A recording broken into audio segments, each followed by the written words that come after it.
నేరస్తులే రాజకీయ పార్టీలు పెట్టి రాజకీయ అండతో యథేచ్ఛగా నేరాలు చేయటం తానెప్పుడు చూడలేదన్నారు చంద్రబాబు. తన 50 ఏళ్ల రాజకీయ జీవితంలో ఇలాంటి వ్యక్తులను చూడలేదన్నారు చంద్రబాబు. నేను చాలా పార్టీలు చూశాను ఇంతవరకు. రేపు 28 వస్తే ఫస్ట్ టైం ఎమ్మెల్యే 50 ఏళ్ళు. ఇప్పటికే 30 ఏళ్ళు ముఖ్యమంత్రిగా ఉన్నా, ఇది అధికారంలో ఉన్నాం. పార్టీ పెట్టి మొట్ట నుంచి ఇప్పటికి 16 ఏళ్ళు సీఎంగా ఉన్నా, 15 ఏళ్ళు అపోజిషన్లో ఉన్నా. చాలా మంది నాయకులను చూశా.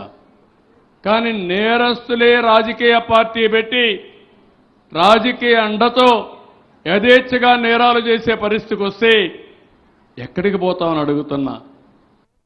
నేను చాలా వైసీపీ నేతలు ఇన్నాళ్లు చాలా డ్రామాలు ఆడారని, ఇకపై అలాంటివి చెల్లవన్నారు ఏపీ సీఎం చంద్రబాబు. టెక్నాలజీ సాయంతో నేరస్తులను పట్టుకొని అక్కడే ఫినిష్ చేస్తామన్నారు చంద్రబాబు. అడుగడుగునా నిఘా నేత్రం ఉంటుందని, వాటి సాయంతో నేరగాళ్లను కఠినంగా శిక్షిస్తామన్నారు సీఎం చంద్రబాబు. నాకైతే అర్థం కాల, అందుకే చెప్తున్నా, మీ కుట్రలు జాగవు. ఇది వివేకానంద రెడ్డి మర్డర్ అయిన తర్వాత ఏమరపాటు చేశాం. కోడికత్తి డ్రామా ఆడి ఆరో సానుభూతి సంపాదించావు. అదే మరి గులకరాయి డ్రామా ఆడావు. ఇంకా డ్రామాల కథ లేదు. సాక్ష్యాధారాలతో సహా టెక్నాలజీ పెట్టా, పదును పెట్టా.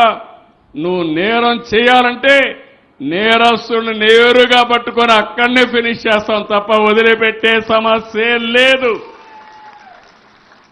అడుగడుగునా నిఘా నేత్రం ఉంటుంది.